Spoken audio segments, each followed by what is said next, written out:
Welcome everyone to New South Wales DPI Dairy's webinar number 15, AMS Journey, Preparation, Startup and Optimization. My name is Nicholas Lyons. I am a Development Officer Dairy with the New South Wales Department of Primary Industries. However, today this webinar is not about me, so please let me introduce Mrs. Abby Rose. Abby doesn't come from a dairy farm itself, but has been involved with dairy for a long time. She started with a 4-H program in the US and showing cows. That led her to a bachelor's degree at Virginia Tech University in dairy science with an emphasis in agribusiness. She afterwards did a lot of internships and through them gained experience with the Lely robots, which led her to her current position as operations manager for Lely Center Mid-Atlantic in the US. Her area of expertise is data management, robotic startups, and robot finances. She does a lot of work in marketing, social media, and overseeing sales and advice. Her current projects or tasks involve helping farmers with Lely software introduction and before startup, guiding them through the startup process, and support them as long as they are milking. Her favorite part of all her work is helping customers make complicated reports to fit their management needs and identifying ways of making the system more efficient. Abby is also an expert on our online AMS community, and I got to meet Abby through social media, through Twitter, and exchanging messages and knowledge around AMS. So Abby, thank you in advance for all the exchange we've had over time, and thank you for accepting this invitation to share your knowledge and experience with us here today. I'll share presenter rights with you, and the stage is all yours. Awesome, thank you. Alrighty. Does that look good to everybody? Perfect. Perfect. Okay, well, thank you for having me and thank you for that introduction. As Nico said, basically I'm here to walk you through today what the preparation looks like for planning your transition to robotic milking.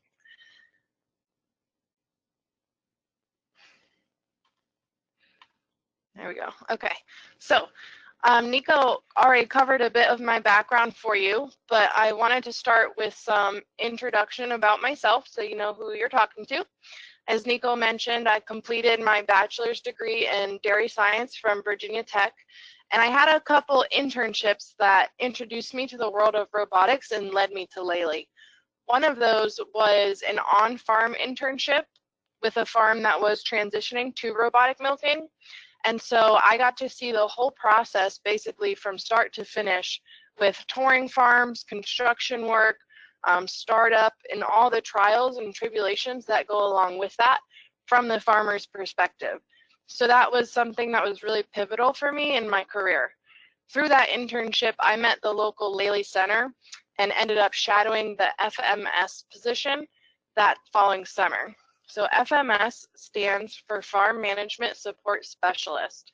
And what that is, it's a position with Lely through a Lely Center that basically allows you to consult with farmers through startup using the computer program and managing the data and basically cow-side consulting. So that's what I started with Fisher & Thompson, started as their FMS specialist. And that is located in Pennsylvania, which is right here circled on the map. So because because Fisher & Thompson is the company I work for, they also deal many other products. So we created Lely Center Mid-Atlantic, which is my Lely team, everybody who is dedicated to the Lely product line. And that's kind of how we differentiate ourselves. So I wanted to prepare you today that I have been involved with robots for probably 7 or 8 years now. And all of my experiences are Lely based. So at this point in my career, I have my own opinions and I'm pro Lely as far as robots go. So I just wanted to prepare you that this presentation is going to have a Lely bias, but it's just because that's where my experiences and pictures and everything else where they lie. So just be prepared for that. I'm not trying to sway you one way or another, but that's how it's going to look today. As Nico mentioned, that we met on Twitter, so to speak, And so here's my shameless plug. If you want to follow me, my Twitter handle is Roses and Robots.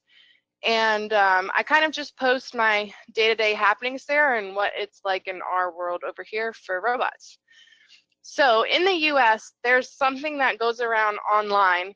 I don't know if you guys have seen it, but it's kind of called like expectation versus reality. So there will be pictures of what people expect and then what the reality of the situation is. So this is a picture of me here on the top right. This may be what you're expecting, but in all reality, this is what you're going to get. So I love to have fun, love to be real with our farms and help them to the best of my ability. So with that said, here's an overview of what we are going to talk about today.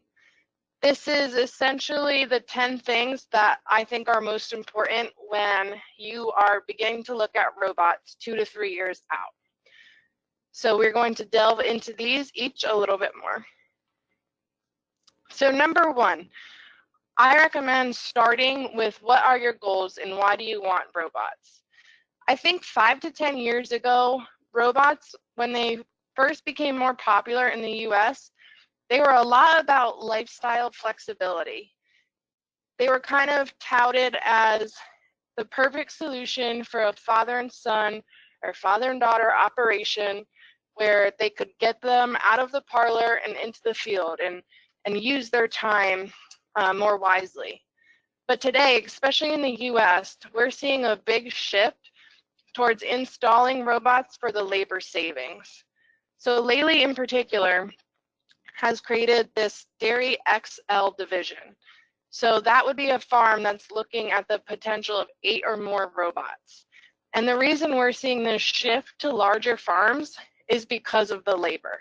As you know here, immigration and just the cost of labor itself is all a big risk, and it's really impacting our farms. So other things to consider would be your current equipment and facilities. If these things are starting to become out of date on your farm, and they're going to need to be improved either way, then robots, it's a great time to look at robots as an option. So I wanted to start from the very beginning by saying that it's my belief robots are the great magnifying lens to your operation. So if you are the type of person who is looking to free up time so that you don't have to spend it with the cows, I wouldn't recommend robots for you. And I think you'll hear many producers say that. Robots are awesome for people who are looking to challenge themselves, learn more about their cows, dig into the data, and approach it with a more open mindset so that they can better manage their cows versus somebody who's kind of looking to get out of the barn. Okay, so we start around your goals, and then the next thing that you're going to want to consider is a new build or a retrofit. And when I say that, I mean a newly built barn or installing the robots in your current barn. So on the left and in the middle, these are 2 pictures from a new build. Obviously, everything's brand new. In the middle, this is Laley's A4 robot. And on the right, this is actually a retrofit. So everything from the robots behind them was retrofitted, is built in addition to this barn. And the reason that I wanted to put some of these pictures in here is because I wanted to challenge you in that probably 50% of our installations are retrofitted, and then the other 50 would be new builds. So I hear a lot of producers say that they would never be able to retrofit a robot in their barn, but it's actually really surprising how flexible they are and how often they can fit in situations you wouldn't think they would be able to. So this is one of our farms, and it's a tie stall. It was a tie stall barn that we put a robot on the end of. So they do have to manage with a shorter bunk area, feed bunk area, but they knew that going into it, and it works well for them. So another point I wanted to make here was that if your facilities are limiting, whether it be cow comfort or like in this case with a smaller feed bunk, then you just should have your expectations set at the beginning that the robot is not going to You may not see all the benefits of the robot if your cow comfort is still the most limiting factor of your barn. So, these cows may do better with more bunk space, but the owner knew that going into it and manages accordingly. And this was the best solution for him, and it works great. Here's another one of our retrofits, and this is actually our only current grazing operation. It's been in for just over a year. So this little hut style barn was actually an existing shed, for lack of a better word, on their property. So by being able to retrofit this and put the robot right in here, they did not have to apply for new permits and all of that. So it just made their life a lot easier, and this is what worked for them. Okay, so we talked about new or retrofit, and now we have to think about new robots or used robots. In the US, we are just on the cusp of seeing used robots really everywhere. I would say 2 to 3 years ago, when a farm came up with a used robot, before they could even get the word out, it was already sold. And I know in Europe, this is not necessarily the case. The used market is much more developed. But over here, the used market is just starting to kind of progress. And I think part of that is because in Laley's world, they just developed and released the A5 robot, which is the new robot. But also with a tougher milk market, some farms are going out, and then other farms are also upgrading to the A5. So we're seeing more and more used robots available, and they're a great option for people as well. So the number one factor in new or used robots, I believe, is obviously going to be finances. So it's going to come down to what pencils for your farm, and also kind of what your preferences are. We saw this even when we were on the transition between the A4 and the A5 robot. There was some great deals on the A4, but even though it was financially feasible and appealing because there was a great deal on the A4, there were farms who it was just their personality. They wanted the latest and greatest. So that's going to differ for every farm. Another thing that's going to play into that decision will be the current facilities, like we talked about before, as well as your goals. Again, that comes back to personality. And then one thing we really recommend our farmers to consider as well is possible improvements in the future capacity of your farm. Dreaming is free, so now's the time to do it, essentially. Picture what your farm could look like if you double robots in the future. We try to think about when we're looking at barn designs, how would we add robots in the future, just to make sure that we're not limiting ourselves. Okay, so now we're at the point where we have an idea of what kind of barn we want. We have an idea, maybe we're looking at all brands still, and we're thinking new robots or used, and we're starting to kind of whittle down what we want. Now's the time where I highly recommend going on farm tours. Once you see a robot milk a cow, while it is amazing and very cool, you'll have seen a robot milk a cow. That's all it is. So the cool part about going to farms is seeing all the different barn designs and being able to ask questions and seeing everybody do things differently. So here's probably my big takeaway from this presentation. If you learn anything, I hope that you ask questions to farmers in the future and farms that are using this technology. So your salesperson is going to be a huge tool for you to talk about the finer details of the equipment, the service, and the different parts and how things work. But the farms who are using the equipment are going to be the real resource of what to do differently, what they love, what they wish was better, and all those types of things. So I really kind of wanted to overwhelm you with this slide of how many questions there are, because there are a million, and I hope that you're able to ask them all. So these are just some that I hear the most often. And it's kind of funny. There's a Facebook group for Laley robot users, and one day somebody asked the question, What would you do differently? And this guy just posted this picture. And he said, I don't even have to explain this. So clearly he would like to have put a little bit more room between his in his robot room. So don't let that be you. Okay, so I'm going to be a hypocrite here a little bit. I told you my presentation was biased, and it is, but I'm going to tell you not to be biased, because the truth about robots is that every robot is going to milk cows. That's the truth. And so if that's the case, what matters? In my opinion, and what I hear often from our producers, is that when the dust settles after startup and everybody's pulled out with the farm, and it's just you and the robots milking the cows, what really matters is the dealer support and the network you have behind you. Experience and knowledge goes into that, but especially what costs are you going to incur after the robots are in? What does the maintenance program look like? What is the company and the dealer support? And a lot of that also goes into the cost of service. So how close is your closest dealer? Next step, we're starting to whittle it down even more into what we want. So now we're going to begin designing our barn. That's a really exciting step. Again, it costs nothing to dream. So we encourage our producers to think about as many avenues as possible. And here are some of the things that I think are the most important to think about.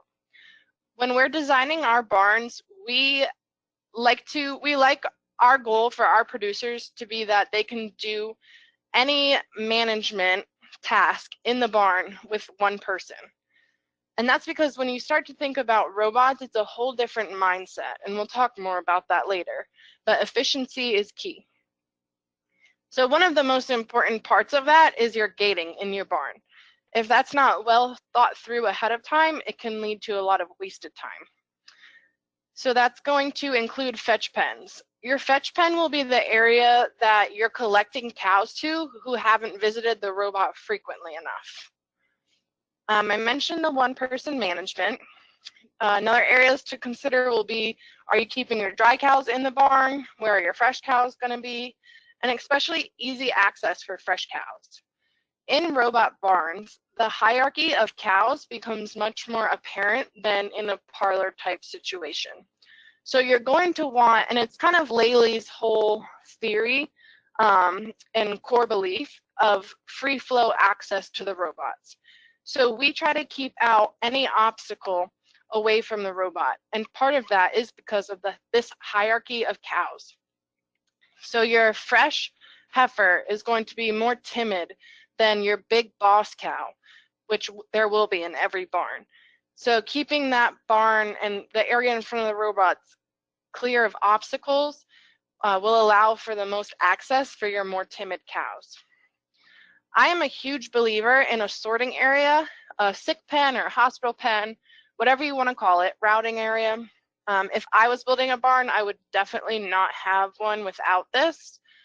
In Laylee's world with T4C, which is the computer program, there's so many different ways that you can route cows into your sorting area. So if you think about vet check, hoof trimming, any of your weekly management SOPs, you can have them routed so it's time that you're not wasting in the barn looking for cows.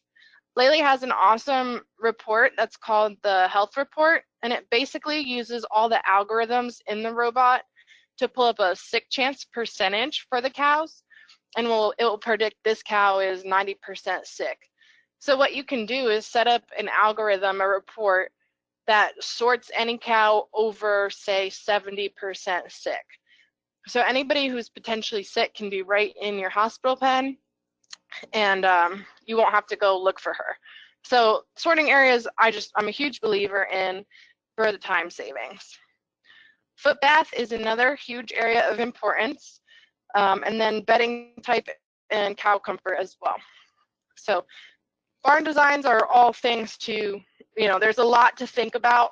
And as I mentioned, the more farms that you get out and see, the more people you talk to, the better idea you'll get of what you want and what you don't want in your barn. So don't ignore the accessories. This is just kind of a personal anecdote here, but I think a lot of our farms don't have this middle product, this is the Lely Juno, which is the feed pusher. And it's kind of interesting because it almost stuck out to me when I started in the beginning in this Pennsylvania area. And it seemed like a lot of farms said that that was just a really easy item to get rid of to reduce the overall cost of installing the robots in the beginning. But now that time has passed, whether they're 3 or 5 years down the road, they really see the benefit of it and wish that they kept it. And now it's almost hard to kind of chew off that big of a purchase again. So they wish they just kept it in the initial buy of the robots. So I guess my point here would be, don't ignore these accessories just because they're kind of easy to scratch off. So again, this middle item is the Lely Juno feed pusher. That's probably the biggest quote unquote accessory that I think is on the slide.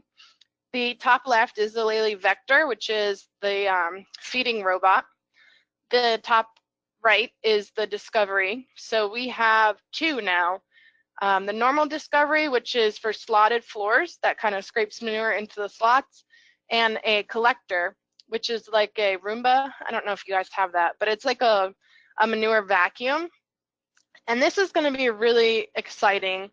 We just got it released in the US and North America, but we're talking about barn design changes like more narrow alleys, because you don't have to have scrapers in there or skid steers, and crossovers that don't have a curb. So there's some big savings and some big changes that could happen just because of this one product. And I'm really excited to see this and what it does for our barns. So bottom left is the Cosmics. We don't have a ton of these in our area, but in areas that have more grazing operations, they're pretty popular. And it's like a grain feeder, essentially. It can train the cow to get used to the box more. And if they're on pasture and they need more grain that they're not getting in the robot, you can supplement that there as well. And then bottom right is the Luna, which is our cow brush. Okay, so now we're getting closer to our, startup timeline here, and it's time to start crunching numbers. So I would recommend that you enlist the help where you need it. By this point in the whole robotic market, there's plenty of resources available and plenty of people, even though we're still early, that know what they're doing and have done this before. So your salesperson is definitely a great place to start, to put, even if they can't help you with numbers, to put you in touch with people who can. When we look at numbers, the first things, the most obvious and kind of quantifiable numbers that we look at is obviously labor savings and milk increase. So those are the two big numbers. It will be interesting down the road. I don't think there's a lot of hard numbers right now to put a value on improved reproduction, cow comfort, foot health, when you're looking at, say, reduced shots, cost of shots. There's a lot of these factors in robots that are hard to put a number on yet, and it's almost like they're not quite as tangible benefits in the eyes of, say, a banker. So in our area, we, not most of the time, but a good amount of time, we struggle with bankers and kind of getting their approval. And I think the reason for that partly is because robots are still so unique that when one goes wrong, they're very easy to get a black eye in the industry. And so in order to help prevent that, we invite our bankers on different tours and to different conferences, and we try to invite them into this learning process right alongside the farmers and educate them as well. And I think that does help. Even at the end of the day, they obviously still have a job to do, but everybody in this industry, I think, is on a learning curve with robots. And so including them in that process is very important to us. And then this year we developed a pretty cool Excel worksheet to compare the cost of milking in robots versus whatever a prospect has at that time, whether it be a parlor or a rotary. And we're comparing the individual cost per milking. And we do so by breaking down the labor costs, the operational costs for like consumables and service, and the cost of ownership as well. And so that's been pretty neat to compare and see. Okay, so this I wouldn't say is crucial to considering robots, but I think if you begin 2 to 3 years before robots starting to focus on genetics, your future self will thank you for sure. I've heard time and time again, once people start up and get into milking with robots, how they wish that they had focused on genetics 2 to 3 years previous. So I am by no means a genetic expert, but I did consult with a gentleman who works for Lely. He heads up the XL division for some points on the slide, and he used to work for Alta Genetics. So he agreed with me that robot-ready sires is one of the biggest marketing ploys in the AI industry. So don't be fooled by robot-ready sires, and don't rely on it. It seems that it's just a marketing tactic, simply put. So right now, there's no genomic indicator for milking speed. In Lely's world, milking speed is pounds of milk flow per minute. And so that becomes a huge determinant in efficiencies on your operation. There's pros and cons to it because milking speed can be reciprocal almost with the opening of the teat sphincter. So the faster your milking speed, your teat sphincter muscle isn't closing as fast and isn't staying as closed. And so that can contribute to more bacteria up the teat canal and more mastitis. So there's, like I said, there's pros and cons with it. But in general, when we're with robotics, we're looking for faster milking speed to gain more time in the robots. So right now, there's no genomic indicator for it. But if I was a betting person, I would say that it's coming down the road, and I certainly hope it does. So Alta Genetics, they are one that does do actual milk meter data on sires, and so they're using physical quantitative information. They're using numbers from milk meter data. And to do so, or because they do so, they are coming up with a Holstein milking speed. So you can kind of see it on the background of this slide. They use a bunny index.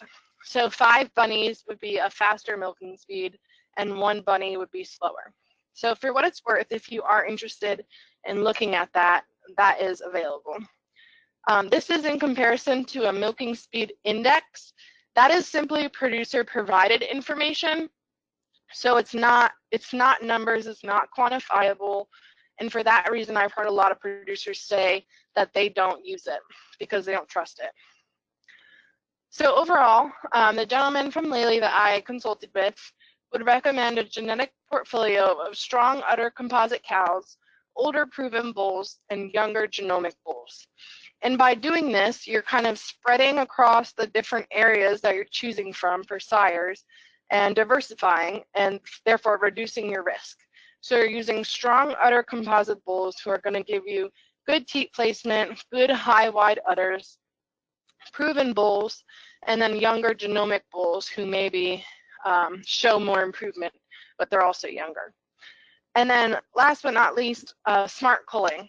So if you have difficult cows or poor uddered cows right now, you're just going to be doing yourself a favor by not keeping those genetics in the herd.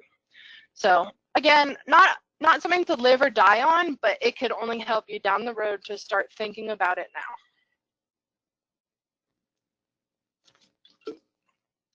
Okay, so feet and legs and hoof trimming SOPs are kind of an interesting topic to me lately, because I would say if we were 5 or 10 years ago, foot baths weren't as big of a consideration, at least from what I saw, especially in our area, as they are today, and they're becoming today. I would say, as I mentioned before, how Laley's whole kind of theory of robots and core idea of robots is free flow traffic and no obstacles in front of the robot. Because of that, they never wanted footbaths at the exit or definitely the entrance of the robots, because they wanted to keep it free from obstacles so that it was just free flow, nothing to deter cows from entering the robot. Because of that, I think we unintentionally got to a point where we didn't think about where we were going to put the footbath as much, and we just kind of delayed it for a later time that we could put a plastic bath anywhere in the barn. Well, today we're learning just how critical foot baths are and how important it is in robots to have cows with good feet and legs that aren't lame. Because your fetch cows, who are cows that don't visit the robot, are often going to be either stale or lame. So this is really crucial to the overall success of your robot. And so, like I said, it's interesting today that it's becoming a bigger priority, and even to the point where I think Laley's starting to come around and say, if there's no better place to put it than at the exit of the robot, then we believe that's better than nothing at all. So here is my personal favorite, and I have to say this with the caveat that when I first heard about this farm and what they were doing, I couldn't believe it, and I thought, no, this can't work. This is against everything we believe in, etc., etc. But I am putting my foot in my mouth today to tell you that I love it, because once I saw this in person, it really stuck out to me about how well it worked. So what you're looking at here is cows obviously going through a foot bath. I'm standing in the feed alley taking this picture of a center feed alley barn. So where the beam is behind the water is where the barn typically ends. And what they did when they ran the foot bath is extend the barn by switching those gates to include the foot bath. So the robots are at the other end of this barn on the far side. And what the farm does is they push all the cows to the far side and lock them out and keep them on that far side. And then they bed down this close side of the stalls and feed. And so then they just open everything up, and they'll tell you they push the cows through just because that's what we call it, but they hardly even touch them. Like you can see in this photo, nobody's behind them. Cows are just walking through, and the workers are cleaning out the stalls as the cows are flowing through. So the one side is bedded down, feeds out, cows flow through like it's their job, probably because it happens so often that they just know what's going on by now. And it's so smooth and simple, and I love the fact that it incorporates your other SOPs. So when you're bedding down stalls, you're also foot bathing cows. So you're doing two big chores at once, and you know exactly that all your cows are getting their hooves dipped in the solution, and you're not guessing as to what cows got it. So take it or leave it, but that's one design that I really love. Okay, so moving forward to kind of the data management side of it. I have showed you a slide that told you all the most popular questions that I hear. Here's what I don't hear. It's all about the computer management. I don't hear what's your favorite report.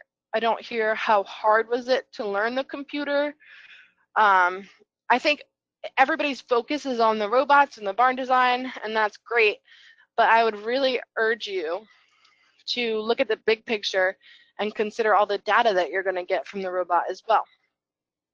And this is a pretty frank statement, but it's my opinion that the #1 reason robots fail is because producers don't adjust their management and adapt to using robot data. And when I say that, I did talk to some of my farmers about this presentation and bounce some ideas off of them, and they made a really good recommendation, or they had a really good thought. They wanted to stress that when you're milking or considering the transition to robots, it's not just the physical act of attaching a unit to a cow that's going to change. It's everything. It's how you consider your management, your day-to-day tasks, how you go throughout your day in terms of seconds instead of milking in the parlor for hours. Your entire feed program changes. It really is a whole different world. And so for that reason, they wanted me to stress being open to all of these changes is crucial for success. So if you're a person who prides yourself on the fact that you've been doing something the same way for 50 years because it's always worked, you'll want to be more open-minded when it comes to your transition to robotics. Okay, so that was my kind of big picture summary for 2 to 3 years out prior to robots. As you can tell, there's a lot to consider and a lot to learn, and hopefully it's all a very exciting and fun process for you. So now we're going to look at what happens when we're 1 year out. We've made the decision to move forward, we've signed the agreements, we have construction in place, and we have a tentative startup date. So we did talk about a lot of these things. They're going to continue. Your fertility, foot health, breeding strategies, these are all things that should continue to be a focus for you. And I can tell you from experience, when things start to get really crazy busy, the closer that startup comes, it's really easy to let these different management tasks slide. When I told you that I was interning on that farm that was going into startup, we were retrofitting, and the construction, we had to reroute cows to the parlor every day around the construction, and things were so crazy that we completely lost track of foot trimming. And it was a nightmare before startup. We had a lot of lame cows, and we had one foot trim that lasted almost all day because we just slacked on it so bad. So I would continue all these different SOPs that you have, and the more that you practice really honing in on your management in the 2 to 3 years, 1 year out before robots, the more it's going to be ingrained. So it's one less change you'll have to go through when you do start milking with robots. And then here, the best recommendation I can make is to eat, sleep, and dream robotic management. Learn as much as you can from everybody that you can. And that will just help you kind of hopefully get excited for it and begin to learn how your mindset's going to have to change and adapt. Okay, so 3 months out. So here's your SOPs are still continuing. You will likely begin to enter into the computer management program. If you choose Lely robots, that's going to be T for C. At this point, your local FMS person will start working with you to teach you the program and get you ready for what startup's going to look like. And then you're going to probably, if you can, collar cows and start to consult with some people on your team, whether they be nutritionists, vets, and advisors. And I will say from experience, I have seen teams where a person on the team, whether it be a herd manager, the nutritionist, or the vet, there may be one person who's pretty strictly against robots. And in my experience, from what I've seen, that person does not last long on the team. So it's most beneficial when everybody's kind of swimming down the same stream and nobody's swimming upstream. So being open communication on your farm, on your team, I think is the best way to go to kind of keep everybody moving towards the same goal. All right, so now we're 1 week out before robots. Things are really crazy. There's a lot of management, cow-side management, that will help startup go smoother. And that would include things like clipping tails, singeing udders. I usually recommend a heavy-handed dry-off. So if you have any cows kind of on the cusp of being dried off, I would go ahead and say dry them off. And that's because stale cows don't come to robots as well because they don't have the motivation. And also, the less cows you have at startup, the easier you're going to make your life. So my goal for startup day always, and I always tell my farms this, is that I want you to be an expert in T4C, and I want your cows to have already experienced as much change as possible. So 3 months out, if you're putting collars on your cows, you have to remember they may have never, some have, but some haven't had collars on before or responders. So that's one change that they can get used to 3 months out, and one less change that they have to go through at startup. We usually recommend top dressing the robot pellet on the TMR before startup so they can get a taste of it. And gathering all your gates, setting up your feed and milk access tables, all things that your dealer should be there to support you with and help work you through. So when startup day comes, have plenty of people scheduled to help. And I literally mean scheduled. If you don't put names to paper, then you're not doing yourself any favors because it's really easy for people to not show up that way. So definitely have plenty of people. You'd rather have too many people than not enough. Have plenty of caffeine for sure, and you will have dealership personnel there. So I mentioned I want you to be the expert in T4C so that the day of startup you can focus on the cows. And by focusing on the cows, you're going to have the most low stress environment as possible. When you schedule people, have them be good cow people. It's so important to make the environment calm and to give the cows a good first experience with their milking, because any stress that they have the day of startup, they're going to associate it with the robot. So keeping that environment calm and having them have a good experience is the best possible case for a smooth startup for everybody. Okay, awesome. You finally have robots. What could go wrong? So here's some things, some beginner opportunities that I've seen from my perspective. Maybe some tips that you'll remember when you end up starting up with your robots. So number one would be ask a service tech to retrain you.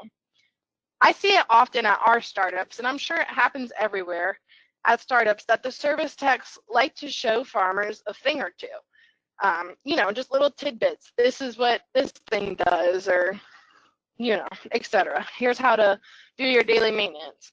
And you have so much going on at that point in time that I think you're probably superhuman if you remember it.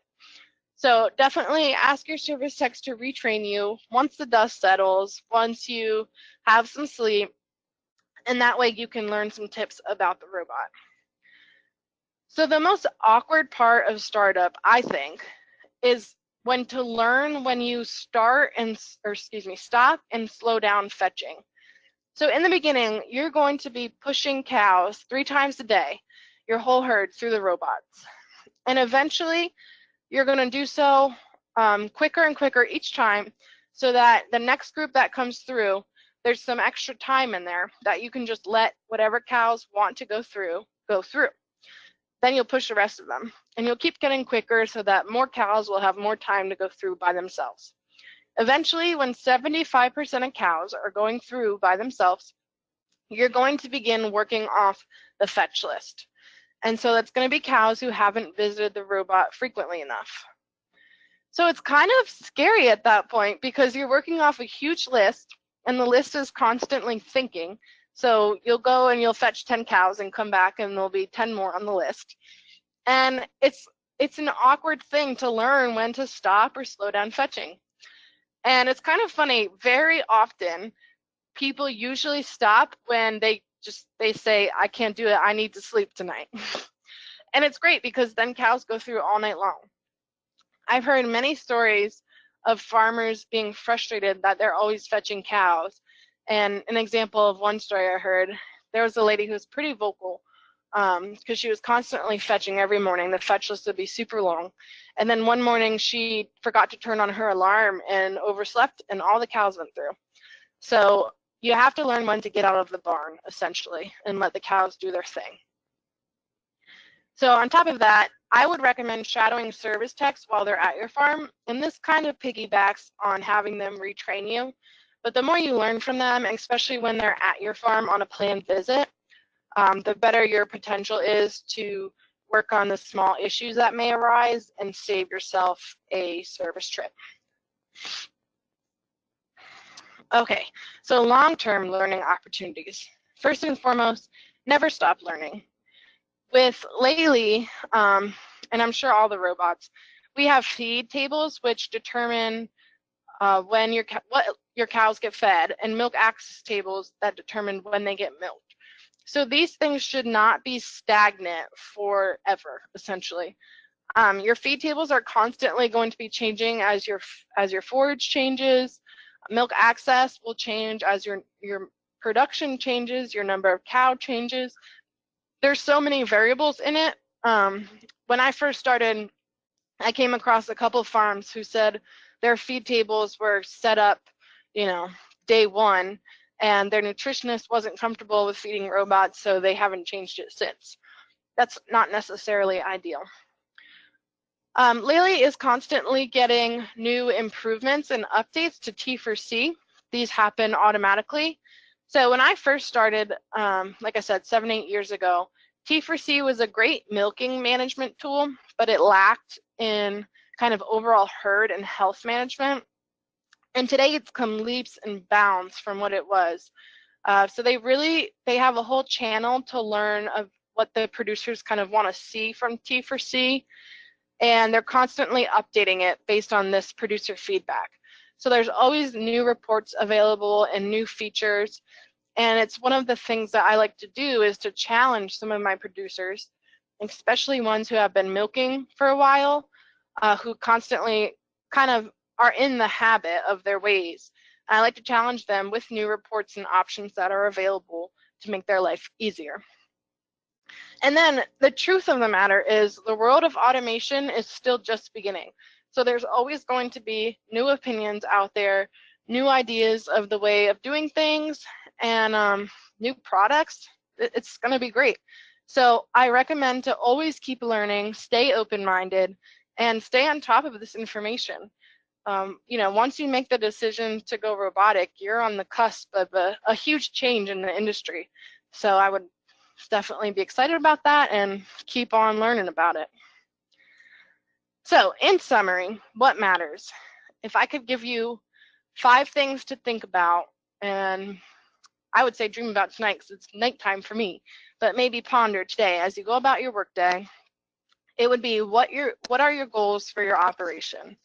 How are you going to support cow comfort, whether you're in a new build or a retrofit? And how are you going to design a barn to fit your management? It doesn't matter what your neighbor down the road has or what he wants. What matters is how you manage your cows and how you can do so in the most efficient way possible. And then absolutely what matters is the service, reliability, and experience of your dealer. And then last but not least, and if this may be the most important, is to listen to the advice and experience of other farmers who are using the technology today. Just as you would with anybody's advice, take it with a grain of salt. It's still an opinion, but hearing the ideas and thoughts of people who are using the equipment and living it day to day is invaluable. So with that, I will wish you good luck. And here's an example. I mentioned there's a Lely Facebook group. I asked for some advice to show you the ranges of opinions out there, and some may give you a laugh, but good luck, and I hope you enjoy this webinar and learn something. Excellent, Abby. Thank you very much for that. I think it was crystal clear. I think you've covered a lot of the important topics that we tend to discuss over here regarding considering robots, what to look at, and you covered a lot around those expectations and asking the right questions. And I think that's very, very important for farmers that are considering this moving forward. So really, thank you very much for all those insights. We've got a couple of questions that have come through, and I've got a couple too. One is you covered at the beginning the fact of second-hand robots and brand new robots. What do you see as basically the cost difference between those two, and how much could repairs and maintenance increase with used robots to know more or less where's the kind of break-even point there? Yep. So I would say a new robot without all of kind of the infrastructure behind it, for the US terms, we would say around 225,000. And right now I'm seeing used robots go for 195, I believe, off the top of my head. So there is a relatively significant price difference. As far as the maintenance, I'm not sure yet, just because we're kind of on the cutting edge of that market. So I Yep. guess I'm not positive, how much more maintenance they are going to require. But we do, when we sell used robots, we completely refurbish them at our dealership. So they're at least new to you. Yeah, that's right. So you said 125 for US terms and 95 for used? 225 to start. 225 to And start? I think right. And then I think I said 195, but I think it's closer. I think 95 to 115, I want to say, is what we're seeing them go for used. Perfect. Excellent. Thank you for that one. The other one is you covered a bit of the expectations when considering robots in the finance and doing some of those numbers crunching at the beginning. And you covered two topics. One was labor savings, and the other one was milk increase. Do you have an indication of what estimates are farmers using around those two values? And that is both the value or the percentage. And does the starting line have an impact on that? Yes. So labor, I think, is definitely farm specific. It's definitely going to depend on how big your farm is and what you're using for labor now. Some people are not cutting any labor if it's a family operation and they're just becoming more efficient. Others are, completely getting rid of, for lack of a better term, a couple men. So that's definitely going to depend on your farm and your specific situation. And then for milk increase, also, if you're a 3X herd already, it's, again, kind of going to depend. But I would say a 2X herd with a moderate level of milk, I've heard 5 to 8% increase in production. Perfect. But when you work with your salesperson and you're somebody who knows your various scenario, you'll be able to use better numbers for yourself. And I think that's one of the important things. Like, there's no kind of silver bullet rule that works for everyone. Like, different farms and the starting point of each farm will determine what do you achieve, and that goes to the goals that you mentioned too before. So there's kind of not one single thing that all the farms that adopt robotics achieve. So I think Yeah, and that's an important thing. same goes for when you're milking. Sometimes a lot of my producers will say, well, so-and-so's doing this, and that's great, but every farm is different. So I tell them that's like apples to oranges. Yeah. What matters is what's going on in your herd. Yeah, exactly. And I always say here that AMS and technology in general is a tool and it's an enabler, but it's not that you will achieve X or Y just by adopting the technology itself. It's the management what determines kind of what do you achieve there. Right. You also covered a bit of the food bath. How common do you see a food bath today on robotic dairies, and do you see the use increasing when moving to robotics? Yeah, I would say everybody's got a solution for it. Whether it's, you've probably seen those like plastic foot paths that you can just throw in the barn. Yep. So I'm sure every producer, if you ask them flat out, everybody would have an answer for you. There's a higher echelon that's actually doing it on a regular basis.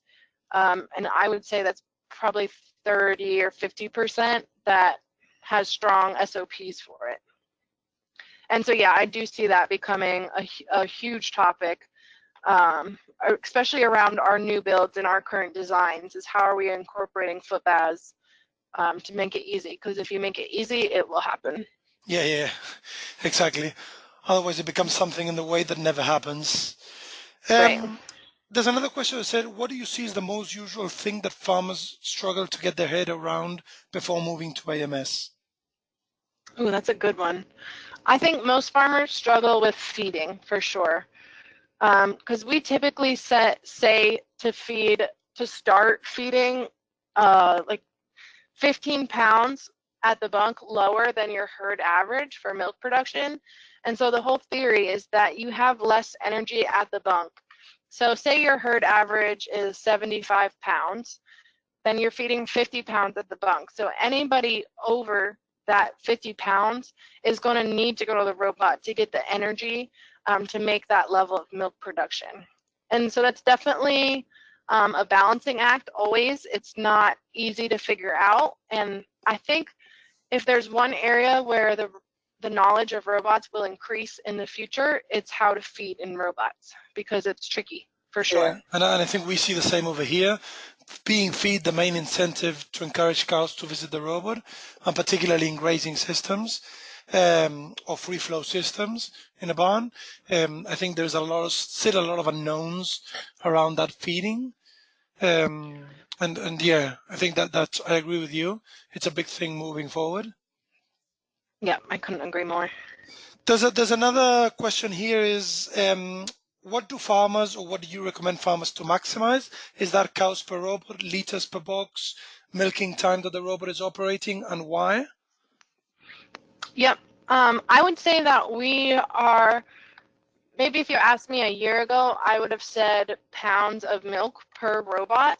But today, a lot of our industry is moving towards energy corrected milk, because that's essentially what you're getting paid for. So energy corrected milk per robot. And the reasoning behind that is you could milk 80 cows in one robot, and that's great. But if they're only making 20 pounds, you're not far ahead. So I just think energy corrected milk is the most valuable number, because it's considering your inputs and outputs. Excellent. Yeah, and it makes it kind of easier, if you want to, for one of a better word, to compare different breeds or different production levels. So I think that's Right, you're standardizing it. Yeah. exactly. The other question, Abby, is around considering retrofits. And you mentioned like things that you've got to work even when you retrofit when installing robots. And you mentioned that cow welfare, whatever, the beginning. What do you consider as a go and a no-go? So when you're looking at a retrofit barn, what things do you think, look, this is something that you need to change before moving into robots, and what things you can kind of work with? Hmm. I don't know that I have a perfect answer for that one. Um, Cow comfort, obviously, like if you're not having heating and cooling, like if you have a lot of heat stress in the summer, then like that's something that you can work with, but the robot isn't going to improve that by any means, and you probably aren't going to meet your goals as much. But it's certainly, I mean, you can still have a robot in a heat stress barn. Like our tie stall barn that has a smaller feed bunk space, that's totally manageable for him. So, but some producers might not want to feed quite as often, like they might not have time for them, so that might not fit their goals. So again, it's going to fit into how you want to manage your weaknesses, essentially. But I wouldn't say there's any black and white, like if your barn has this, you cannot have a robot. Excellent. Yeah, and I think that also taps into there's not just one way of doing it. So different farms Right. will have different management preferences or whatever, and that will change. I've got probably two last questions from my end. Abby, is you touched into looking at cows and looking at the genetics when moving into robots. What proportion of cows would you say do not adapt to robotic systems? What is the culling that you've seen there? And the other one is you mentioned not to train or transition with dry off with cows close to dry off. Some people here say kind of the opposite, like train cows about to be dried off, so when they calve again, they're ready to go. What is your opinion around that? Okay. So as far as cows not adapting, I I would say it's very rare. I don't think I've ever heard more than 5, and I don't even know that I've heard 5. And that's for all farm size. Our biggest farm right now is 300 cows. So out of all the startups and everything I've heard for our farms locally, I don't even think I've heard 5 cows. 1 or 2 is usually reasonable, whether it be just the cow not getting it or poor udder composition. So I wouldn't expect to have to get rid of a lot of cows, because they don't work in the robot by any means. And then as far as cows for dry off, it's not a way I've traditionally been trained to think of it, so I guess I don't really have a strong opinion on it. We do with Laylee, there's a setting that you can do to train cows. It's called pre-training, and so you can run the cows through like before startup if it's possible with your barn design, and it will move the arm and drop pellet and spin the brushes and essentially do everything but feed the cow, or sorry, but milk the cow. So that's an awesome way to get your cows used to the robot before startup. And the farms that do that, it's night and day at startup, how much easier it goes. So I guess it's farmer opinion, but I do think that having a startup with less cows in general just makes everybody's life easier. Yeah, yeah, definitely. And the other cows, as soon as they calve, they can start learning from the other cows too. Abby, Right. look, I want to thank you very, very much for your insight and your time. I know it's kind of late over there. You've got a long day. You volunteered your time to help us here, so I do really want to thank you very much. Where can people go for more information, or if they want to contact you? You said Roses and Robots on Twitter was one way. Any other point that you want to point people towards? Yeah, Laylee North America has a YouTube. It has a Facebook. We have Laylee Center Mid-Atlantic. You can see our logo on the bottom right of the screen. So we have our own Facebook page as well. We have a blog, LayleeCenterMidAtlantic.com. And if you do find me on Twitter, feel free to message me and we can communicate that way, or change to email, whatever. I'm super available for any questions or comments. Excellent, Abby. Well, thank you very, very much again, and for your time. And as with all our webinars, this webinar has been recorded and will become available on the New South Wales DPI Dairy website. For more information, you can follow our New South Wales DPI Dairy Facebook page, which is followed by more than 1,300 followers from all around the world. We also have a newsletter that comes out 4 times a year to more than 500 subscribers. So please subscribe to that one if you're interested. And we have, as I mentioned, our online AMS community, out of which Abby is one of the 25 experts at the moment there. So please feel free also to jump on there onto extensionos.com to get more information. So for more information, I encourage all of you to visit the New South Wales Department of Primary Industries website, where you will be able to access tools and resources about the dairy industry. There's a specific section on precision dairy farming, which includes a lot of information, not only on robotic milking, but also on precision dairy farming in general. So once again, thank you very much, all of you, for joining, and hope to see you next time.